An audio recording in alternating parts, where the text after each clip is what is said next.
What is up, everybody? It is the Real Ones, Canes podcast.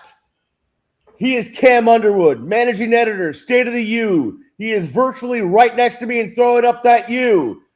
You can follow Cam on Twitter at Underwood Sports. I'm the Beast Brian London. I'm virtually next to Cam and throwing up that U. Yeah. You can follow me at Miami Radio Beast. Why are we talking like this? Because the Miami Hurricanes are going to the national championship at Hard Rock Stadium. Let's go. Baby. Man, the smile on my face has been there all night. I know. I couldn't sleep. I was wired. Could anyone? I literally, like, we're recording this at 8 o'clock in the morning on Friday. I caught a quick cat nap. Like, I literally debated just staying literally up all night. I think I took a cat nap from about, almost 6 to like 7:30. Like, I literally like a 90-minute nap, bro. Like, I just have been wired. Okay, but first, before we get there, hello, Brian. Good to see you. Happy birthday to your lovely wife last night. I didn't forget about that. Yes, thank you. And everything. So I know that you guys are going to celebrate. She gave you the gift of being able to watch the game and not, obviously do what you had planned for her birthday because that's the way it fell. Just wanted to remind you of that and wish your lovely queen a happy milestone birthday. And obviously you with her because, two souls is one, the whole marriage thing. And to everybody who's watching, like, subscribe, comment. Just do all of that. I don't have the homework for comments yet. I'll let you know what I want you to comment later, but just do that right off the top. Literally, we got on here, both of us have our coffee, and said, I don't want to talk about anything until it's on the microphone. Mm-hmm. So there's no rundown yet. There's not been any preliminary thoughts yet. This is literally like we watched the game. It was an incredible experience. Stayed up damn near all night, and now we're here talking about it. In the words of a famous meme on the internet, we'll do it live, and that's what we're doing. We're doing it live. So just rock with us, man. It's going to be a high energy episode. I feel that, and it's worth that. So. Well, I will say this just before we get to the game real quick. You said like, subscribe, share, all that stuff, comment. Now is the time to do that because the next 10 days are going to be filled with content. I know I'm going to try to pump out a bunch of shorts. Let's go. Cam and I will get together as much as we can because there will be, the Natty's in our hometown. There will be press conferences. There will be all sorts of stuff for us to get to. So stay tuned. But Cam, let us jump in. I just want to say off the top that I cannot take another game like that. Please. Miami wins 31-27. Carson Beck runs it in with 18 seconds left to go in the game. Jacoby Thomas called him at the presser last night, Vanilla Vic. Hilarious. And I think I saw about 27 videos. People set up the camera and like film their reaction to like the last play. Mm-hmm. And I think I saw about 27 people go, throw it away, no, go, yeah, ah! Like that was the reaction I saw. That, was pretty much everybody. That was me. I'm going to admit to you something. Again, we're doing it live. We haven't talked about any of this. Yeah. I was feeling the moment, and I wanted Carson Beck to put that back foot in the ground and rip it to Malachi Toney when that window was open, or in that play. Before Bauman got there and stopped and brought the linebacker a step further over, it wasn't really that open. It was open. It was open kind of a thing. Yeah, right. It was open adjacent. Yes. I wanted him to have a hero moment and just say, but it was just like, dog. He stood back there forever And, I tweeted about it a couple of times when he went through his progressions really, really well, because that's the thing that he does well in this air raid progression-based offense. And you could see him on that final play of yo. And I'm just like, throw it. I wasn't throw it away. I was throw it. And at first I wanted it to be to Malachi. And then after that, it went from throw it to him to throw it away in my progression. But my first thought was throw it. And then he was still there, but there was nobody getting near him. And he was still there, and there's nobody getting near him. And then the left side of the line parted like the Red Sea. Yep. And I saw it maybe a fraction of a second before Carson did, just because of the camera angle. You know what I mean? I'm not saying that I'm some football savant or anything, but I saw it, and then his head kind of did that.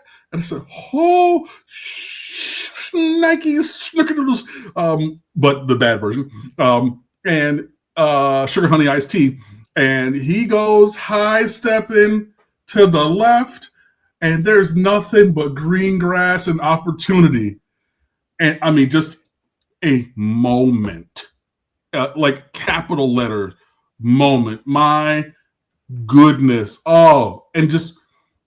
To your earlier statement about not being able to handle a game like this, we're built to win. We're built to win however you want. We needed to score points against Ole Miss. We did it. We needed to be a rock fight against A&M. We did it. We got a rock fight adjacent thing, but we got to score on defense against Ohio State. We did it. I was very comfortable at the end. And because at this point, whatever the result is what the result is. I'm cheering and rooting for a victory. And I tweeted it before the last drive, and I said, Miami has the ball with 5 minutes left and a chance to go win.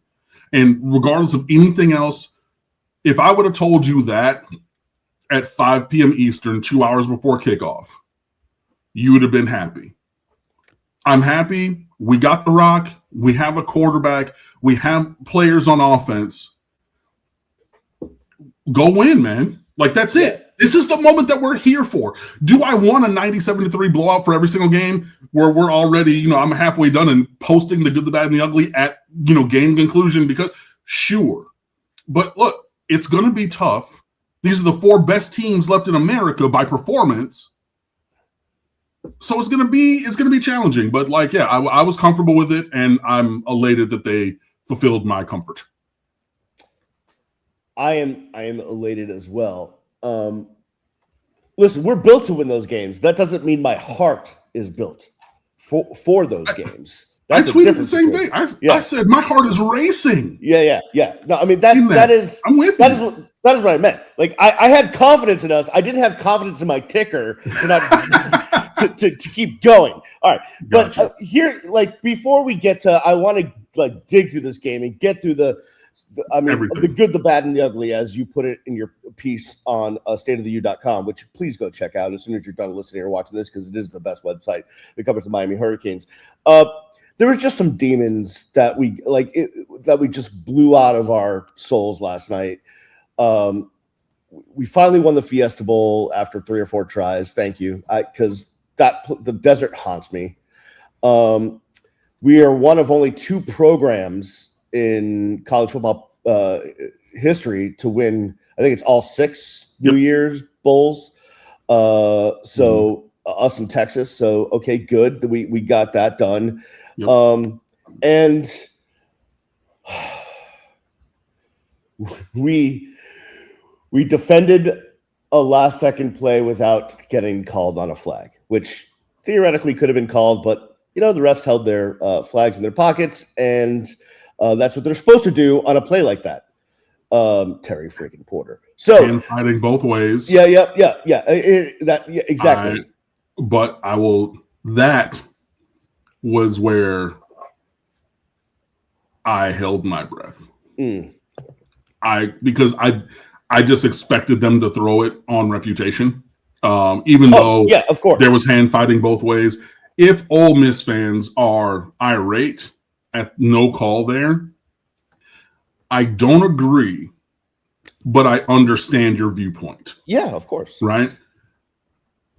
So I sat there and I waited and I waited and I waited and I waited because if you go look, there was a little gap in the tweets because they were coming hard and fast there for a second. Yes. And then it goes and you had the helmet and oh, okay, cool. But like, yeah, there was definitely a moment of suspended time where those, I don't know, 10 seconds or whatever it was, maybe it was only 2 seconds, felt like an hour and a half because I was waiting. Oh yeah, I wanted to. I was like, I was like, let me pause the television just to look at every frame to make sure there's no yellow anywhere. Oh yeah, that's how I felt. Okay, so we got all that done. And big picture wise, we will get to towards the end of the show, but wait. I just want to say this though. Mario Cristobal went on with Scott Van Pelt last night, and he said, by now you know I am the worst interview in sports because Mario Cristobal does not lose sight of the main thing. It's not about the program being back. It's not about this or that. It's about 1-0. And he will go with that mantra until there's no more games to be played.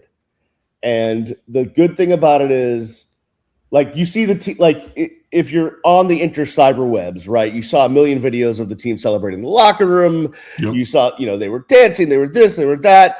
But you know that by the time the team lands back here, they will be on to the next. Yeah. And Mario Cristobal was joking with a reporter as he left the locker room last night.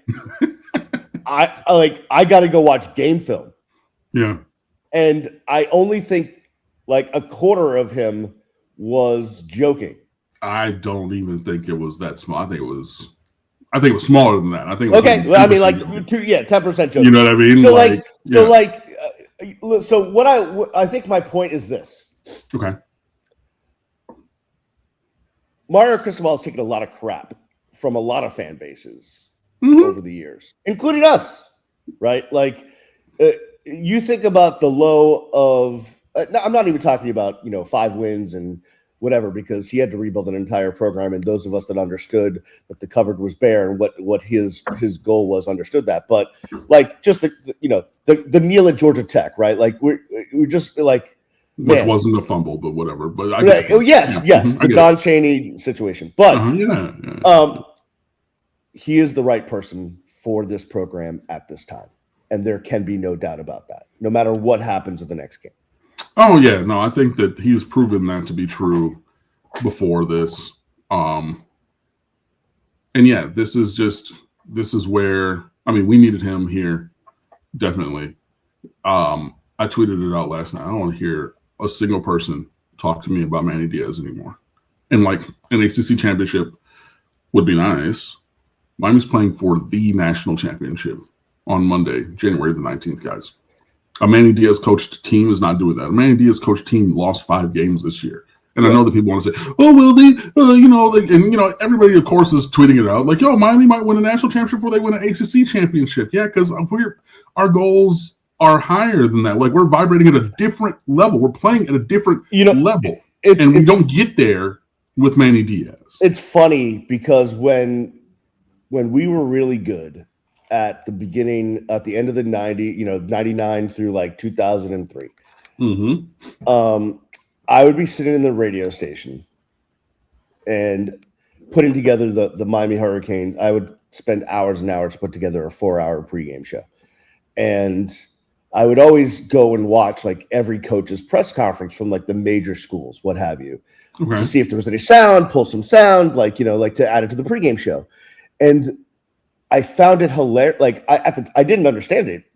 I was like, well, I don't understand. Like, why are they talking about winning their conference? It's about winning the title. Like, it's a bit about winning the whole thing. Like, who cares about their I don't care about their conference.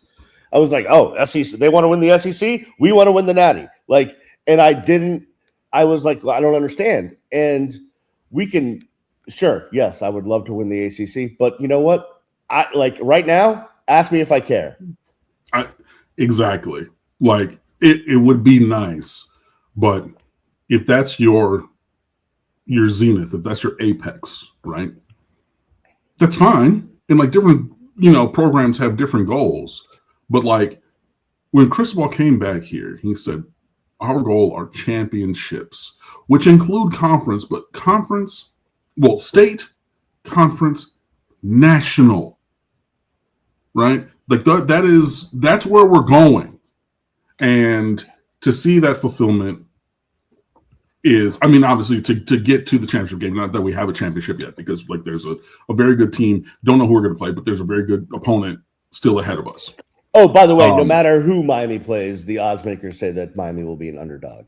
This is correct. Miami is a hypothetical 1.5 point underdog to Oregon and 5.5 to Indiana, I do believe, which I included in today's Storm Center. But, all of that is just true and great, and I love Mario Cristobal being here and whatnot. I will say this before we get to, a break and the rest of what we're talking about. And I know that, like, I got some pushback on this when I tweeted it last night, which was kind of crazy to me. But in the guise of respecting all opponents but fearing none, kudos to the University of Mississippi. Kudos to their team, to their coaching staff, for their performance. And I'm not even talking about with coaches coming and going and Lane Kiffin leaving and poaching them and everything. Like, all of that adds to the scenario. It adds to the collage of the picture. But that was a tough, physical, athletic team. Explosive on offense. Trinidad Chambliss, another Michigander like myself, even though he's from Grand Rapids, which is over here, not Detroit, which is over here. I used my hand as a map because that's what we do in Michigan. But like, shout out to him, an incredible player who, it was a competitive game to the last snap with the ball in the air in the end zone, where had that gone differently, Miami could have lost. That was an incredible game, an incredible opponent. And I know that losing sucks. And I know that losing in the semifinals sucks. And I know that losing in the semifinals where the opponent scores with 18 seconds left and you throw a Hail Mary and might think that you got jobbed on no call in there. I know all of that sucks.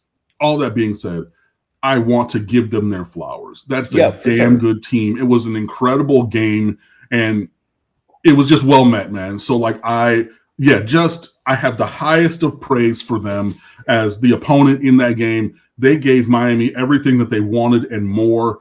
And even though I know it's bitter disappointment for the University of Mississippi today, they should be able to hold their heads high because they represent themselves well.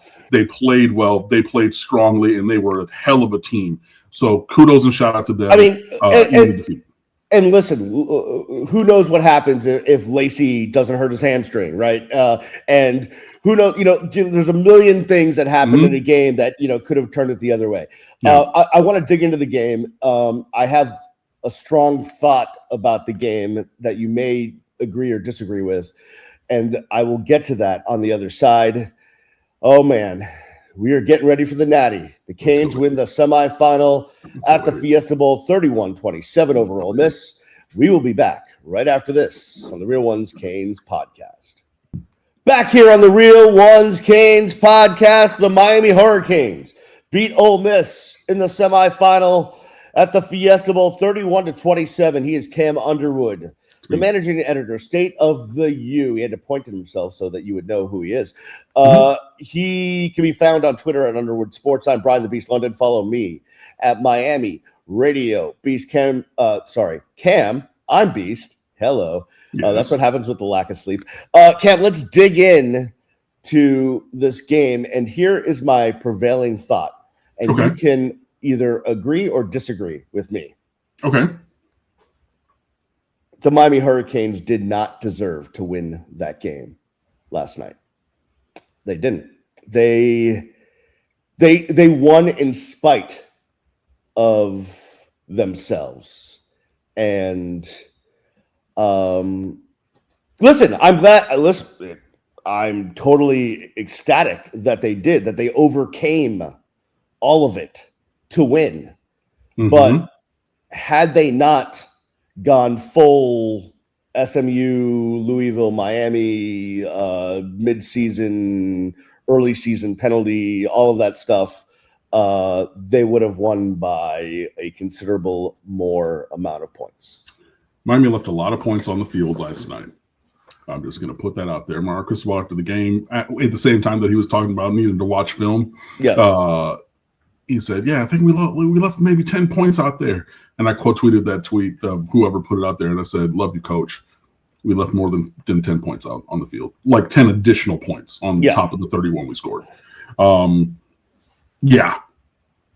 when you look at all of the things that Miami did to snatch defeat from the hands of victory, which we've seen them accomplish umpteen times these last 23 years, right? Yep, correct. Let's look at all of the things, right? You have one opportunity offensively with the tipped ball that turns into an interception. Yep. Miami dropped 4 or 5 clean interceptions of Trinidad Chambliss. No doubt. Like in their hands, had the ball and it hits the ground. Not like a hypothetical, maybe if he takes another set. No. Defenders had the balls in their hands in multiple times and spaces, right? Dylan Day before the field goal, right before the half. That takes points off the board. My friend who I always talk to at halftime called me and he said, I saw that throw and I thought he was taking that to the apartments. And I was like, I didn't think that he was going, taking that and returning it for a touchdown or anything, but like that he catches that ball, 8 times out of 10, but he didn't. And as a big Dylan Day fan from when he was a recruit, and I thought he was a gem in the diamond in the rough found by Lance Guidry, who's been pushing for him to get more playing time for years, that does not bode well for me and, those kind of things. So you have that. So that dichotomy.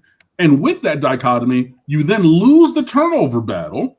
Oh, right? So then you have that. And, even though it was 1-0, what else? Let me see. You missed the field goal. How about you lose the penalty battle? Well, I was getting to that last because I wanted to make that the capstone point, but you are very, very, very correct. Well, you give up 5 TFLs and 4 sacks, a season high. You only get 1 of each, right? Because they're getting the ball out. Did Miami even get a sack? Yeah, 1 tackle for loss and 1 sack. It was by Toure. He went up the middle on the. That's right. Yep, that is correct. But the third most penalties in a game this year, 10 for 74. Miami had 2.5 times the number of penalties in this game that they had in the entire playoff because they had 4 against A&M and then none against Ohio State. Florida State, Miami had 13 penalties. SMU famously had 12 penalties. And then this game is the next most penalized after we spent the majority of the season trying to eradicate this stuff. Amez Cooper with 2 false starts in 6 plays. Captain, a 4-year starter, captain number 73. Fam, what are we doing? Justin Scott, I know that you're getting pressure. I know that you're back there. Judo chop to the face of the quarterback. You're getting flagged on that every time, my guy. David, you know what I mean? It was Blay hitting a guy late. Ground. Super duper, like you dive that late on the pile in, I almost called that the name of the game that we called it growing up, but I can't call it. I think people called it, I can't call it that either. The game at recess where one person has the ball and everybody tackles them. I don't know if this is politically correct or not, but we called it killed a man with the ball. Okay, we called it 2 other things that I cannot say. Okay. But if you jumped on the pile that late at recess, you're going to the office and getting talked to. Yeah. Hey, we need to talk about propriety and timing and thing because that was just vulgar. And then the return of the David Blay annual, you know what, I wasn't watching the ball and I just run over the center as Ole Miss is not doing anything on offense and then you give them a first down and you let them go. You do all of those things and your defense is locked down until the last drive or the second to last drive when they finally, between Joe Judge and Charlie Weiss Jr., dial up the Y corner, tight end corner thing where they figure, okay, this is how their zones work, and we're going to go underneath those zones to our big tight end, hit it twice to the left, and this is where like passing concepts come to the fore, where you can run the same concept out of many different formations. This is why the 49ers offense under Bill Walsh, the West Coast offense, was successful. They didn't run a bunch of different plays. They run a bunch of the same stuff from different formations. So now we got this Y corner thing. Now we're going to hold it. We're going to flip the concept and run it to the right in the low red zone. Bang, came open, touchdown. And you're behind in a game where you held the ball to that point for 39 minutes. All of that put together, usually in the last 20 years, Miami loses.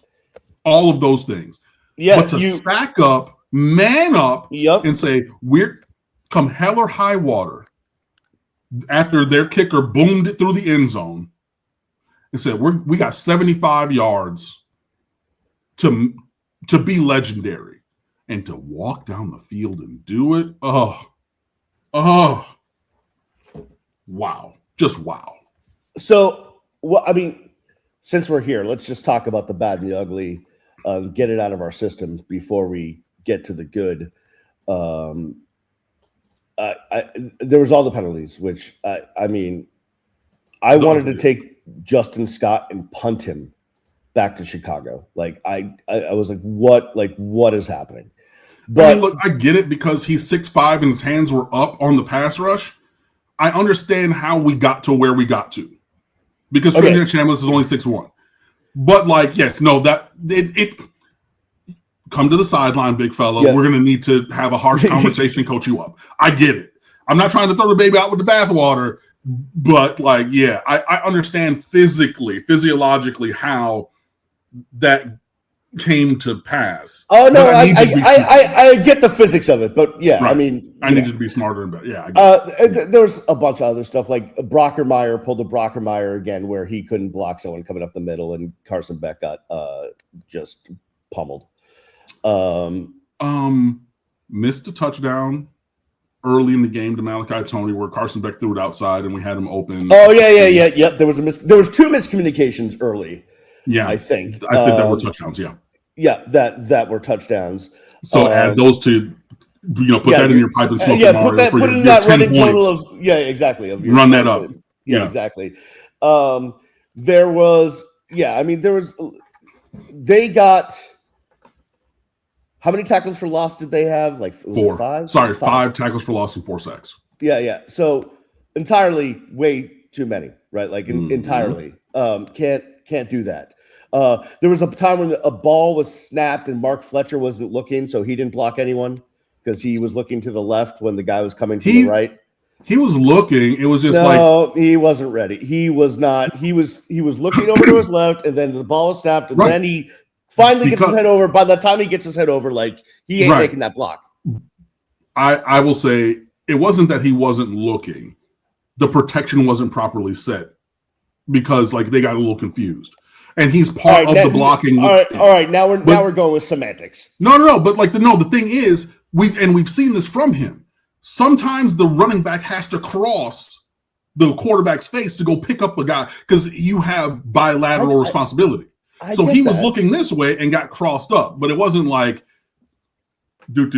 Oh, hey, there goes my girlfriend in the stand. Man, she's pretty. It wasn't that. But it wasn't like when my kid was 5 and playing soccer and they were chasing butterflies instead of looking at where the ball was. No, it was not that. Okay, so we are playing semantics, but that's what came to my head when you said wasn't looking. But yes, he was looking elsewhere, and then all of a sudden, Sunshine Perkins was blasting Carson Beck. We had missed field goal. Which again, you and I are on the same page. Like, don't want 3s, want 7s, but in a game like that, I'll take the points.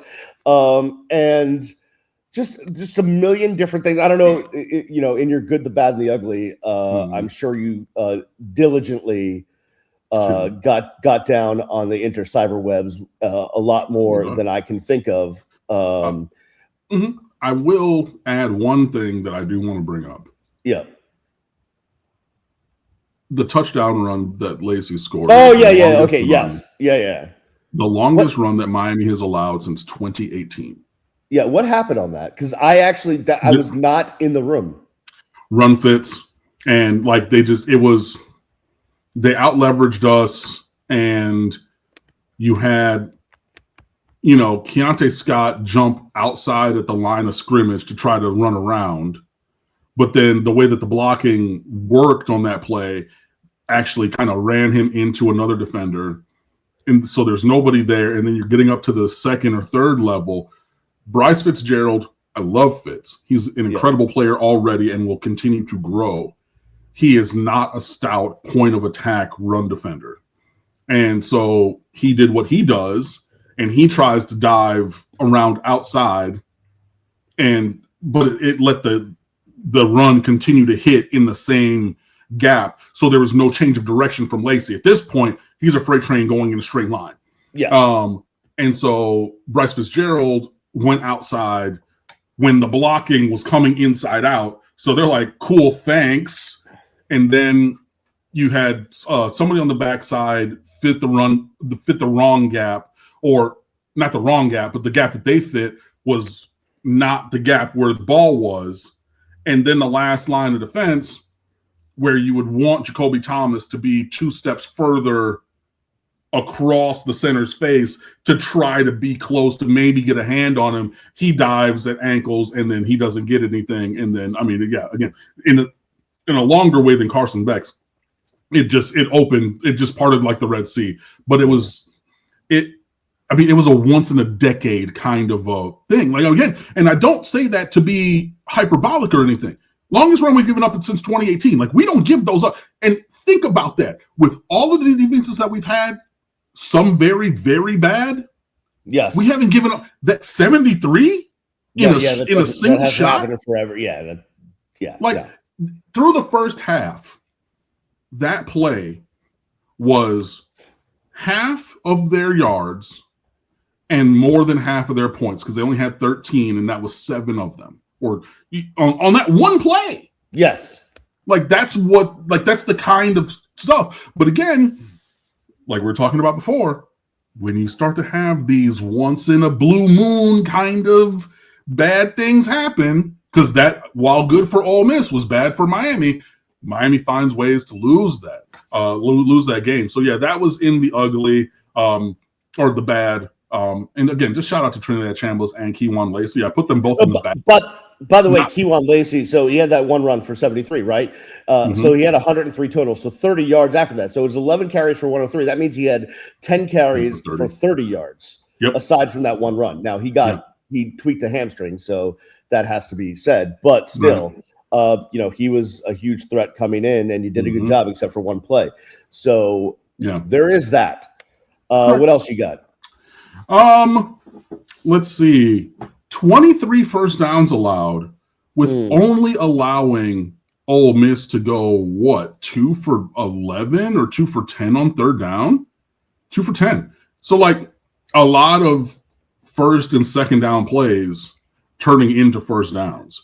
And a lot of chunk plays allowed, but this team, that offense is going to get yards, and things like that.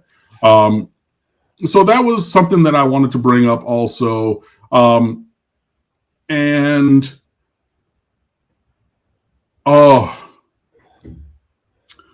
There's a running joke on the other show that I do with one of our longtime listeners, who always asks me about the turf wherever Miami is playing.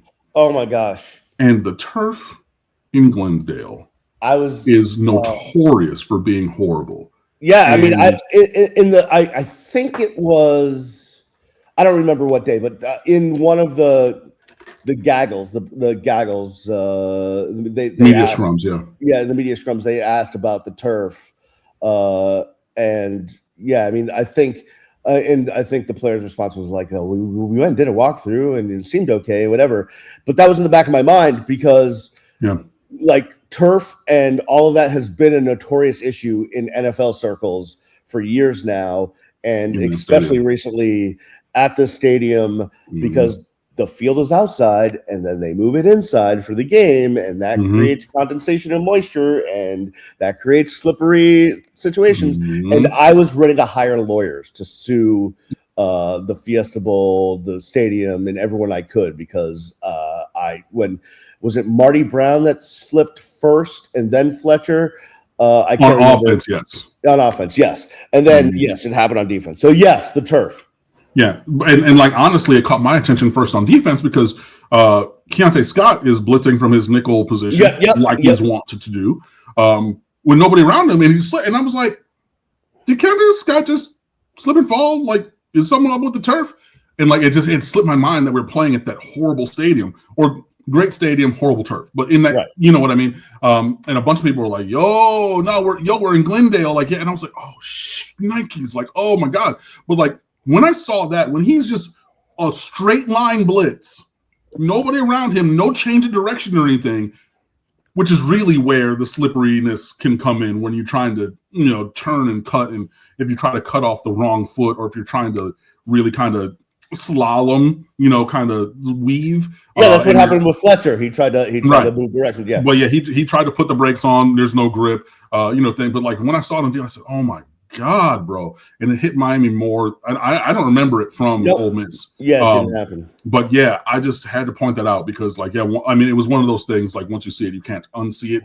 And so many times that it happened. Like, Marty Brown slipped and fell the play before his touchdown play on a play that would have scored. You know what I mean? Because he was trying to make a cut and just, like, there was nothing there. And I'm like, dude, like, you gotta be better. Like, it was like, I used to work at public high schools, like a couple of them. And if the turf at a major billion-dollar venue is analogous to the turf at a Broward County High School public school stadium, something ain't right, bro. Something ain't right. So, yeah, that was All right, last thing before we get to all the positive, which it's weird that we're doing this in this order, but that's fine. That's what happens when you both have a lack of sleep. Just the reality of the situation, and we don't know, but we have a guy that's going to have to miss the first half because of a targeting. Yep. And we have a bunch of other guys that definitely got dinged up last night. I don't ever think Lofton ever came back from the locker room. Did not. I don't know what his deal was. I don't know what. I know that several fans slipped into my DMs who were at the stadium going, "Hey, he's throwing up all over the place." Well, he got blasted on that catch over the middle. Right. Yeah. I mean, and then came out. Yes. No. I just don't know, like, if it was a rib. I don't know what the exact thing was. Right. I'll also say, before you move on from that, Mara Cristobal did confirm a rumor that was going around the fan base before the game, and said that there were several players who were battling the flu that they caught when they got to Arizona. He mentioned Mark Fletcher in passing as one of them. So, like, maybe that's why he was rotating a little bit earlier, to catch his wind, because he wasn't at full capacity. Maybe it had something to do with, the whole situation with Lofton and others. But yeah, we got a little bit of a flu game from a portion of the team. I don't know how many. But yeah, maybe that had something to do with it also. But like, there was a direct correlation to Elijah Lofton caught that over route in the middle of the defense and got hit hard by that safety, went out, was apparently throwing up on the sideline, and then went to the locker room and never came back. So that was the chain of events. I'm not saying that, I don't know what the end prognosis was, but like, that was the order of events that happened. Moten left, but somehow came back. Mesidor left and somehow came back. I don't know, like Dr. Kaplan doing wonders.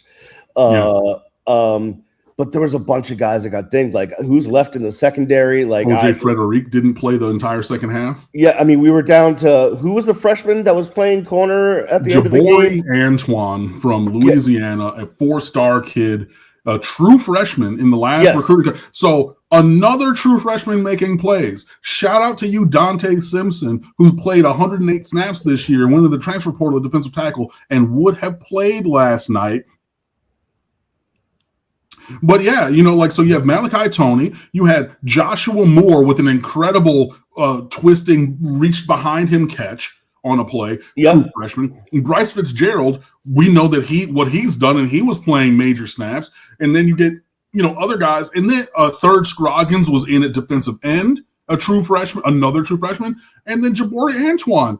This is the landmark of development for the Miami Hurricanes. Dude, and he was a monster. Remember when we downed that punt a couple games ago with the 2-yard line? Yes, yeah. That was Jabari Antoine. Oh, nice. Yeah. So he's now worked his way into a role. And when they both starting corners are out, they said, true freshman, go, you got that, and didn't change the defense.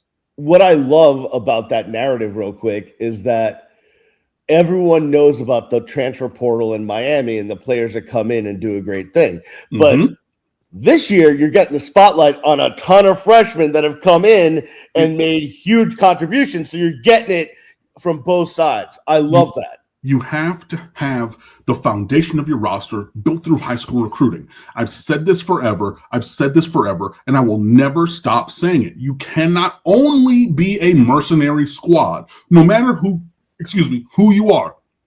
And I know people are going to say, but Indiana... Kurt Signetti recruited a lot of those guys to James Madison and then brought them with him. So, yes, there is a measure of that. And I know that they turned over the roster in a big, big way. And he's a very good coach and everything.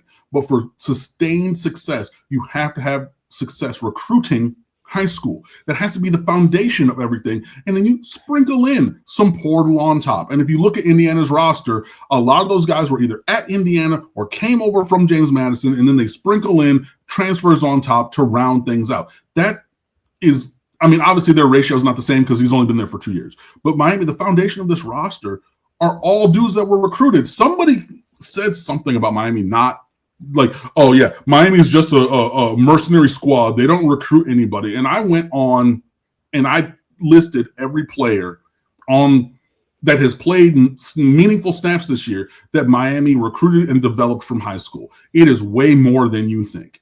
And now in the biggest moment of the year against, to this point, the best team that we've played in a competitive tight game, you take another blue chip All-American true freshman from high school. He was an incredible player, battled some injuries, but you can see it. Height, length, coverage ability, easy wiggle in the hips so he can change direction, all these different kind of things.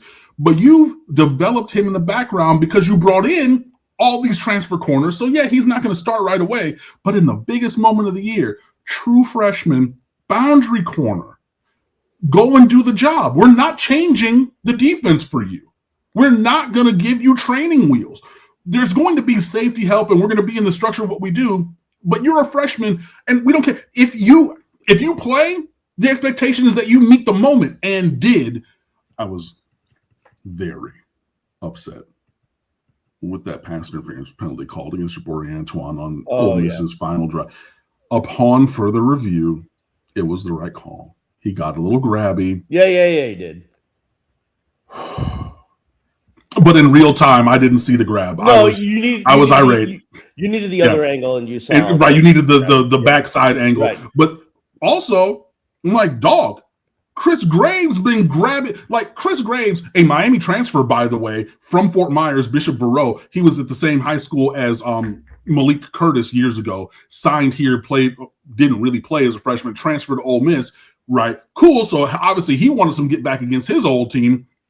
Every time that we threw the ball in his direction, he was committing 3 and 4 penalties and never getting called for it until the third or fourth time. I'm like, buddy, like, it's a grab, it's a hold, it's pass interference, it's face mask. Like, which penalty do you want to call on this play? They didn't call none of them. But then I'm like, in this one instance with Jabari Antoine, but like I said, on the replay from the backside angle, okay, he did get a little grabby and got a little fine. And by the way, shout out to him. The streak continues of holds against Ruben Bain that are just, Oh yeah, no, he got assaulted in big moments a couple of times, and they didn't call it, which is a little frustrating.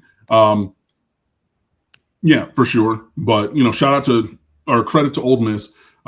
Quick passing game. Chambliss did not hold the ball long enough to really let the pass rush run up the numbers in terms of tackles for loss and sacks that we'd had against Texas A&M and especially Ohio State. So they had a plan to mitigate the impact of the defensive line, and for the large part did that. But even with doing that, they went 0 for their first 7 on third downs. They didn't have a third down conversion until the end of the third quarter, bro. Yeah, no, Miami was brilliant on third down defense. They were only 2 for 10 on third downs. Conversely, Miami was 11 of 19 on third downs. Let's get to the good. Let's do that on the other side. Let's put the smiles back on our faces. Miami beat Ole Miss in the semifinal at the Fiesta Bowl, 31-27, your final. We will have segment number 3 on the other side. It's the Real Ones Canes podcast. Back here on the Real Ones Canes podcast, segment numero tres. The Canes beat Ole Miss 31-27, semifinal, Fiesta Bowl. We're going to the Natty. Hey, that man who is brightly smiling, despite the fact that he got a power nap for about 90 minutes since last night's game. All good. Cam Underwood, managing editor, StateOfTheU. Follow him at Underwood Sports. I am gyrating ooh. I won't continue with what I was going to say, but I am gyrating in my seat because I'm very happy. I'm Brian the Beast London. Follow me at Miami Radio Beast. Cam, the content that has been put up at StateOfTheU since the end of last night's game and still ongoing, I am sure, is amazing. Tell the fans what can they get if they log on to StateOfTheU.com as soon as they finish watching or listen to us. A lot of great stuff for the low price of free. So please come fan with us at StateOfTheU.com. But yeah, we have our Storm Center, our day after game link dump. So Miami is going to the national championship, as you see. You are the author, so this goes into the feed. Indiana or Oregon, who are you rooting for tonight and why? Good, the bad, and the ugly is up. 3 stars from the game. The game recap, our game thread with almost 1,300 comments. From SB Nation, the main page, a film breakdown of Reuben Bain, the Destroyer of Worlds.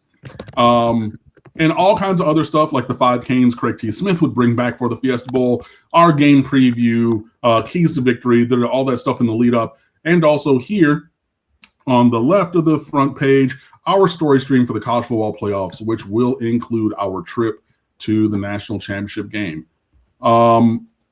Just all of that and even more. I'm sure that Justin DeTavio is currently crafting the film review from this game. We have another game to play this season, the national championship game, 10 days away, and we will have even more great content. We've had all of our content through this run in that story stream. I am taking great pride in what we are doing and how we are doing it, and we continue to push things forward, trying to match the level of excellence of this team on the field. So please come engage and interact with all of that content, StateOfTheU.com. Please come fan with us. This is a labor of love. This is my alma mater. This is Brian's alma mater. This is our beloved Miami Hurricanes football program that we all love. And being able to have this kind of quality team after – I've been blogging for 15 years, guys. And never 2017 was about as good as it got before last year. You know what I mean? But it's been a lot of mid, a lot of bad. So people were trying to say, oh, we're fair weather fans. Were you the one writing a game recap after Miami lost to Cincinnati in 2015 on the road on a Thursday night to a true freshman quarterback who we never heard from again? Because I was. So that time that we put it, Hayden Moore was his name. Oh, yeah, that's right. But all that time that we put in to middling and bad Miami Hurricanes teams and events and whatever is coming to fruition with this run. And so, yes, I'm super proud of the work that we're doing. We're going to continue to bring you all kinds of commentary analysis up to, through, and after the national championship game. So StateOfTheU.com, you already know. Please come fan with us. Thank you very mucho. You want me to go to the other thing now or no? Yeah, let's. Last night there were some historical things that happened in the game, and Cam did a good job of capturing this within his. Which piece was that on? Now I forget. This one's in Storm Center this morning. I found it super duper late. But yeah, I mean, obviously the good, the bad, the ugly is up there as well. But as you can see on the screen, if you are watching from OptaStats, Miami is the only FBS or NFL team in the last 20 years to do the following. Wait, say that again. The only FBS or NFL team. Or NFL team in the last 20 years to hold the ball for 40-plus minutes in a game, amass 400 or more offensive yards, convert 10 third downs or more, convert multiple fourth downs, and have 4 drives of 13 or more plays, all in the same game, regular season or postseason, college or pro in the last 20 years. That's the rarefied air of that performance. Yeah, it's unbelievable. I want to start. There's a couple ways I could start with this game. Like Mark Fletcher playing with the flu, allegedly. I mean, Mario Cristobal said it, not me. Okay. Yeah, I mean, playing with the flu or sick. To have the night that, I mean, I would have liked him to get a tutty, but you know what? I will take just the workhorse-like effort that he gave Miami last night, 22 carries, 133 yards. That'll work. And just, man, there was that one play, I can't remember, it was earlier in the game, Okay. I think, first half, Okay. where he was stopped, and then between him not stopping and the offensive line, like, there was an extra 10 yards or something. Do you remember that play? Oh, yeah. That was... I've literally never seen anything. It was the second like carry it. of the third quarter. Yeah. Okay. It was later than I thought. I've never seen anything like that. Like, that wasn't even just, like, talent and strength. That was, like, pure will. Yeah. Like, we will move this ball. Yeah. I mean, that's what you practice on inside run. When there's contact, don't stop your feet. Just don't. Do not stop your feet. Because when you stop your feet, then your moment is stopping. But just keep going. And like that's where lower body strength, ankle and hip flexibility, to be able to get your foot into the position and then dorsiflect to push off of it.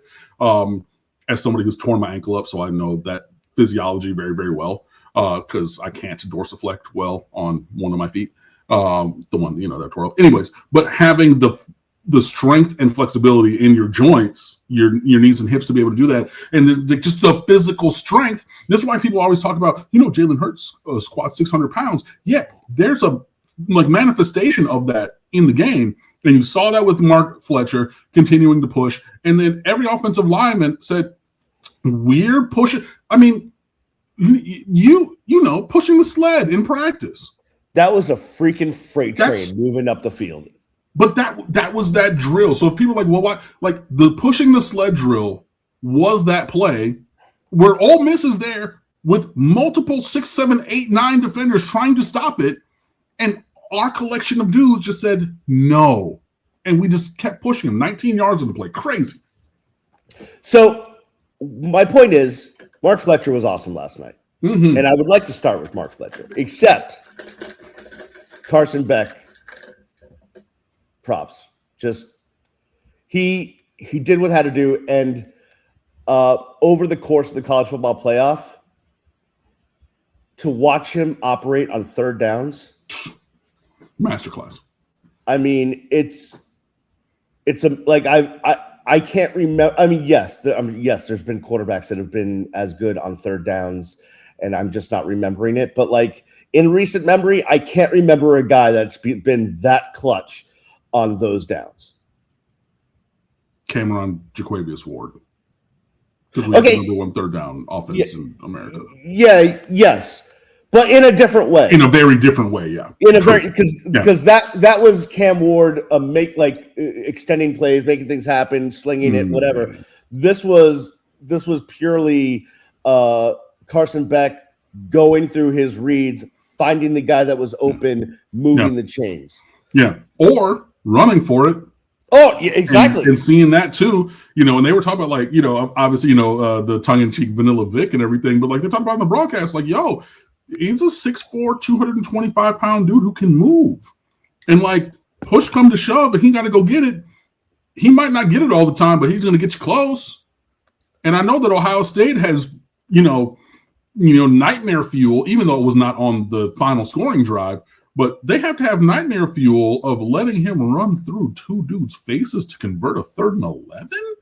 Carson Beck, bro, like, yeah, he's been so good and like not perfect. Like we said, he missed. Oh yeah, he missed those 2-3 touchdowns. Yep. that were on plays that he threw the ball but missed, right? There was the tip ball for the interception. You could, argue like maybe he should have been throwing it somewhere else. And if you weren't trying to rip it into an interior window, then a lineman couldn't get their hand up. But like, you could say all those things and you wouldn't be wrong. But like 11 out of 19 on third downs, like just at every time that of asking, Carson Beck was there making a play, making a throw. And like, I don't need a Cam Ward every year. I would love a Cam Ward every year. But in this offense, you have to be able to make throws. And I don't believe some of the players that Miami was rumored to be looking at for the future of this program at quarterback can make those throws. Nope. Guys like Lenoris Sellers. And I'm going to put one throw specifically in front of your estimation for Brian and everyone who's listening and watching as proof positive. I know where you're going. You know exactly what I'm going to say. Mm-hmm. One of the final third downs of the game. Yep. When they ran the whip concept with Malachi Toney and the dig concept with Keelan Marion, shout out to him behind it, where, Toney gets almost to the middle, makes the Mike linebacker in the middle take a step to his left, whips around outside, so his man defender goes with him, and that window is there, and the squaring comes open behind him, and he threads that ball in there. Actually, hold on. As I describe it, let me go back to the stats, which I always leave up when I'm recording content after games for this very reason. Away team, third downs, that was... Hold on. No play. That was 3rd and 10 from the Ole Miss 35. And he hit that ball perfectly in that window for 17 yards and a first down conversion to keep that drive going. So we didn't have to settle for a long 50-something yard field goal attempt, but we're walking down the field to go score and win the game. That's huge. That made such a huge difference. That's the game, guys. Yeah. Like that throw, and I'd said this in moments before that, because I think he's already proven it before that. Everything, if you remove everything else that you've seen from Carson Beck all season, anything, that throw right there on that 3rd and 10 from the Ole Miss 35, that throw was worth every penny that we are rumored to and have actually paid that man. That throw right there. And if you can't make that throw, I don't believe that you're the level of quarterback that we need. And so some of these guys that people have been talking about wanting to come to the University of Miami, I don't believe that they make that throw. And like that's the level. That's what we're talking, because it's not always going to be bombs. It's not going to be everything. As soon as he made that throw, this is what went through my head. Now, completely different. I don't want to. It's apples to oranges, but this is what went through my head. Yeah. That's an NFL throw. And I immediately went back like, oh, you know what? Like I said the same thing when Cam Ward made that throw at Florida last year. And I'm not comparing Cam Ward and Carson Beck, but it's that when you see a quarterback do something that you're like, yeah, that's what professionals do. That's what they do. Mm-hmm. And it clicked like that. I just need to give that. Listen, incredible.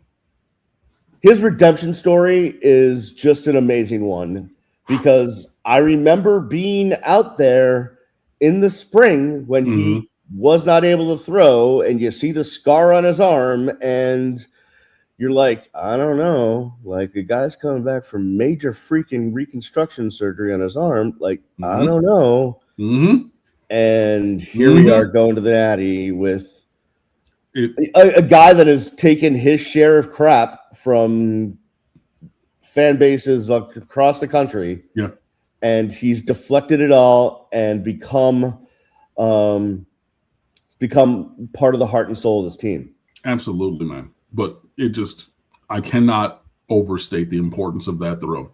And that kind of throw in that moment, that's the baseline for me. If that's not in your bag as a quarterback, you can't play here, because everything's not going to be gravy. We were trailing in that game, big moment, pressure, all that stuff. But like that kind of throw, you have to be able to make. It has to be in your bag. So like when we talk about quarterbacks and it's not just that, but like I need that. You know what I mean? Like that's foundational. So I'll say that. In terms of the redemption story for Carson Beck, Ross Dellinger wrote a great piece. I haven't read it fully yet because it was late at night and I was just bouncing off the walls and doing other things. But I linked it in Storm Center, and the title is from quote, broken human being, which I believe are Carson's words after the game, to Hurricanes hero. Carson Beck has Miami one win from immortality. And he, talked about the fact that, like, yeah, no, he felt he's a human, bro, so like, he felt some kind of way when, like, Georgia basically ran him out of town, and, the whole fan base is, da-da-da, and, everybody, and he tore his arm up and he didn't throw, if he's going to be able to throw the ball again, like, throw the ball at all, let alone throw the ball well and with power and accuracy and placement and, anticipation, timing, and all those different kind of things. So a really good feature on him. I'm going to definitely dive into that. But Ross Dellinger, Yahoo Sports, be sure that you go check that out. And if you want the link to it, again, it's in Storm Center on StateOfTheU.com. But yeah, this has been you cannot overstate the redemption. And it was funny to me hearing all these guys. Shout out to Taylor Lewan, Michigan alum, but being loud and wrong, saying, well, yeah, Carson Beck never steps up in big moments, and if Miami is trailing at the end of the game, I feel very comfortable about Ole Miss going forward. Carson Beck was 15-3 against ranked teams going into this game. He is now 16-3 in his career. Yeah, against ranked teams. Like, what are we talking about? But shout out to him. Shout out to his performance. Shout out to just And, we heard early in the season about Carson Beck, rediscovering the love of football and, being integrated into this team. And, people just said it was propaganda and whatnot. As you've gone through, you've seen that bear itself out to be true. So, yeah, really, really happy for him. Happy for this team. And, there's just so many great performances. Keelan Marion, 7 for 114 in a tud, and that late third down conversion. You knew you needed someone else to step up because they were going to, again, everyone is going to try to prevent Malachi Toney from beating them, although he ended up getting into the end zone with a 36-yarder, and that was awesome. But listen, Keelan Marion, you've said it all season long that the expectations for him were to come in and return, but now to be a receiver, amazing. Firmly. CJ Daniels, his third down conversion on that last drive where he caught it about a yard or two short on a little kind of stop comeback route and said, I don't care. I'm going through this defender and I'm diving and I'm putting that ball out there and I'm getting this first down for my team. His numbers were not massive on the day. It was no. I got to go back to stats really quickly. I've got it in front of me. It is CJ Daniels had 4 catches, 26 yards. Boom. On 7 targets, so only 4 catches on 7 targets. So not a lot of performance, but like in the moment that it mattered, when it got that, bro. Listen, Elijah Lofton, we could do an entire show on his contributions this year, despite you and I both being told that he was like the best player on the team. Well, that'll be an after-hour situation. But he made a huge catch, and he sacrificed himself for it because he never came back from the game. Made a huge catch. But I do also we need to give props to Marty Brown. Oh, again, yes, Marty Brown. Come on now. Like, this is a guy who won the Jerry Rice Award, 1AA best freshman. Helped North Dakota State win a national championship at 1AA last year, which they did not defend. So, they lost, in the second round this year, and everything. But, he's just been ready and he's built for this moment. And I know that people were like, I don't know about this take, the portal and everything. He's proven himself to be the caliber of player who can and should be playing here. And no, he did not play for a couple of games there and everything. But when the moment came, he was ready for the moment, and I love to see it. Listen, I don't want to digress from this Canes conversation, but something just happened that is so ridiculously awesome that I need to share it with you. Okay. Just so we can have this experience live. Okay. So I am on a Mac, so I have my text messages app open on my computer as we do the show, just in case there's some, my mom is freaking out. Who knows? Whatever. And so I get a text message from an address that's like obviously spam. But here's the first line. Good morning. I am Angelina Jolie, a recruiter with Amazon's human resources team.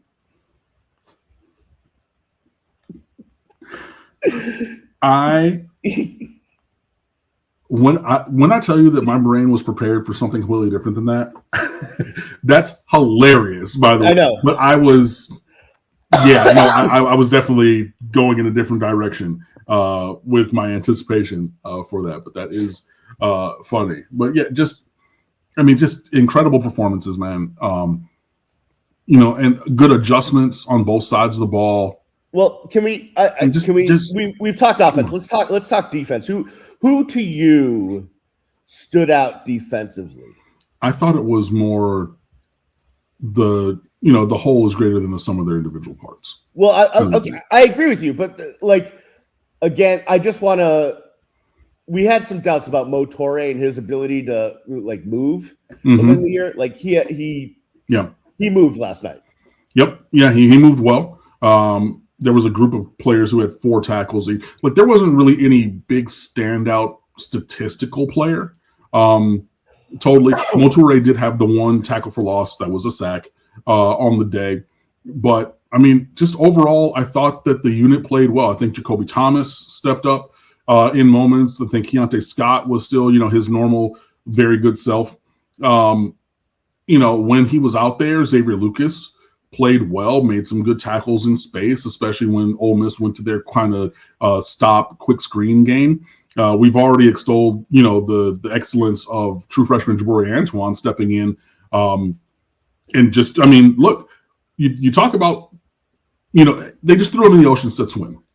Figure it out. I know that we're 14, 15 games into a season now, so he's a true freshman, but at this point, you've practiced since the spring. You've been here for a full year now. But, bro, practice is not playing in the freaking semifinal game. True. Correct. You're absolutely right. It's different than, you throw him on first-team defense in the first practice last January type thing. That's all I'm saying. But, yeah, still, he stepped up really well. Justin Scott, I thought he played really well. I know that he had that penalty, but, he got, penetration and pressure. Ruben Bain had a few run stops. I thought he got held in pass rush situations several times, and that was not called. I thought Wesley played pretty decently. Yep. That was going to be the next guy. Ethan O'Connor played pretty well. I remember Chase Smith making a play or was in on a play. That he was in there on a third down stop with Toure. When they tried to go Wildcat.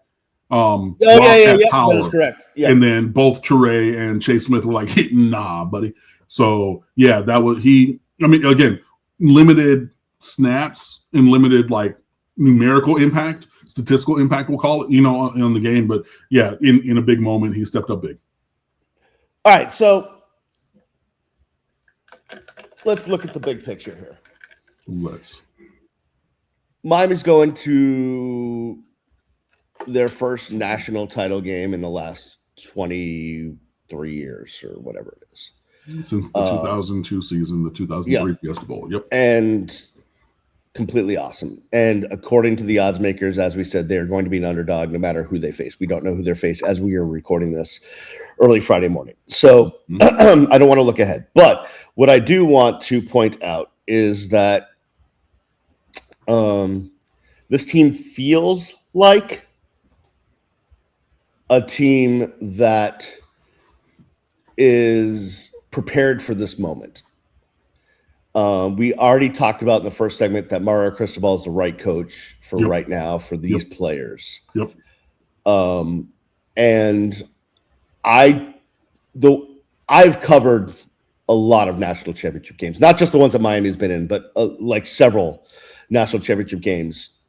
I've covered USC and Oklahoma and Alabama, and I've been around a bunch of national championship games and been there for the whole week and all the hoopla. And I will tell you this, actually, and I hope someone who's around can get to this Kansas team. I don't think they need it because I think this is where I'm going with this. Mario Cristobal will have this team focused, but Like the last time we played a national championship game, like Brett Romberg was walking around Arizona with the cowboy hat and a bunch of Hooters girls. Like it was just out of control, right? Because back then it was like the Miami Hurricanes were like they were like rock stars, right? The rock stars came to Arizona and it was pandemonium. I mean, there was models, there was the lights, there was paparazzi, like it was craziness.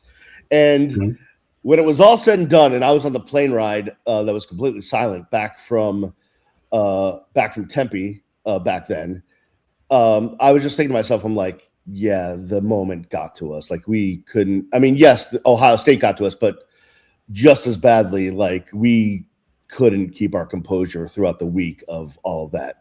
And what is about to hit here in South Florida is so much more than the Miami Hurricanes have dealt with as far as attention goes in the last 20-something years. So it's going to be nonstop lights, camera, action, but Mario Cristobal will not have this team focus any way aware from 1-0, task at hand. And that gives me confidence that they'll be ready for the stage at their home stadium. Yeah, very, very ready. I think, obviously they have the 24-hour rule for, enjoy the achievement of the last By game. the way, the team does. Mario does not. Trust me. Right, he's already moved on. Right. I mean, but you have to give a moment for the acknowledgement of the achievement. For me, I'm still, just enjoying the feeling that still is kind of surreal to me that, we won and are going to a national championship game. I said, I'm going to let myself enjoy this fully and, just like live in this moment until the end of the second semifinal tonight on Friday night. When that game ends, the revelry is over. We're on to whoever we're playing in the national championship game for the next week. So, yeah, there's that. But, I think that this team is singularly focused on the process of going 1-0 every single week. No, we did not achieve that goal every single game this season, but that's been the focus and intent. And, sometimes you need to lose a game or two and really lay bare what the issues are so that you can move forward in a different, more positive direction. So we had that lull in the middle of the season. But yeah, yes, sir. No, I was just gonna say something just came to me, which is like you lose those two games, right? And that those two games force you to now look at things and have some different mindsets about things. And we saw that, especially the best example is Carson Beck, right? Like he started to play, if you want to say more conservative, fine, but like he played more within himself and didn't try to do too much.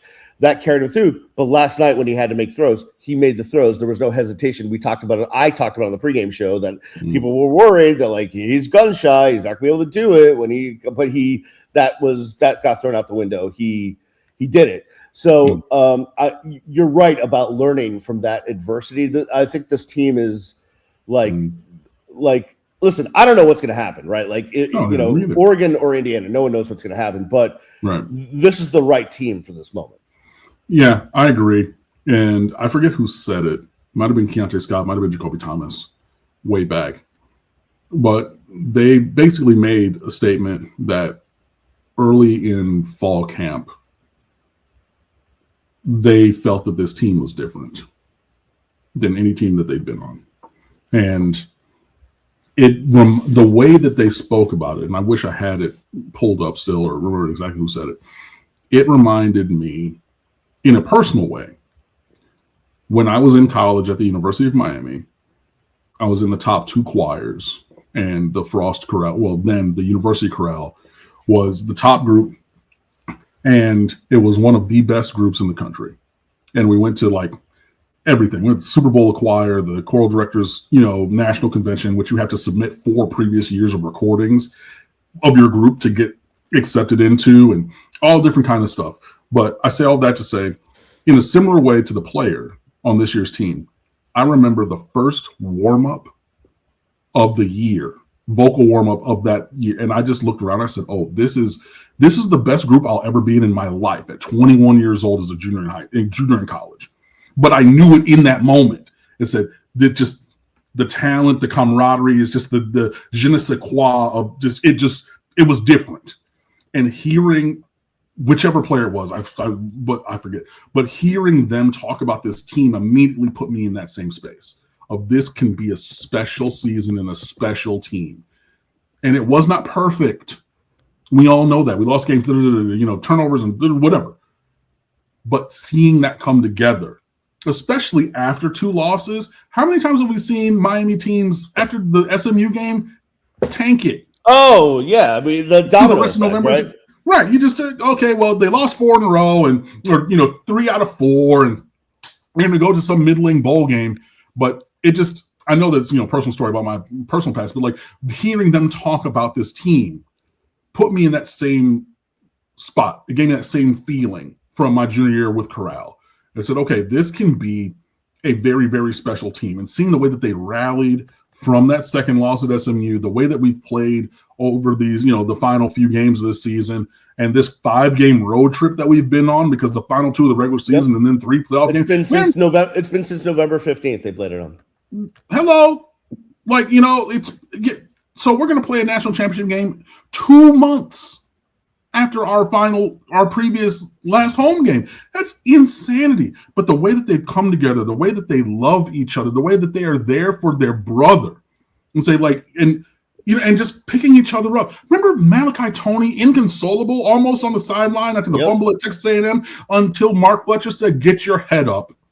You never could let me down. We need you, and we're going to go win this game." Remember that? Mark Fletcher fumbling against Ohio State in the red zone early in that game. Hey, dog, get up, Fletch. We got you. We need you. We're going to go win this game. They're there for each other every single moment, and they play with excellence. My joy is boundless, man. I put that in one of a different group text last night. Like, my heart is full, and I am so happy for this team, for these players, for these coaches, and for the University of Miami. It is great to be a Miami Hurricane, and having this team represent all of us, chef's kiss. It's incredible. Can't do it any better than that, Cam. We will end it on that high note. All right, people, lock in. Subscribe, watch, tell your friends, comment. The content's going to be coming at you. We're going to have it all for you. We've got a natty to get ready for in 10 days, and there's plenty of stuff to do. Do me a favor. Before you see our next episode, when we'll figure out when that's going to come down, go check out all the content at State of the U, because Cam and his staff are working like eager beavers to just pump out stuff at stateoftheu.com. So please go check that out. Yes, go log on. I try to post hot takes about the Canes every day on TikTok at Real Ones Canes Podcast. So please go check that out. We appreciate all of you for staying with us, watching us, listening to us, and supporting us. We love you guys. We love this team, and we can't wait to continue this journey with you. We will see you next time right here on the Real Ones Canes podcast. Peace.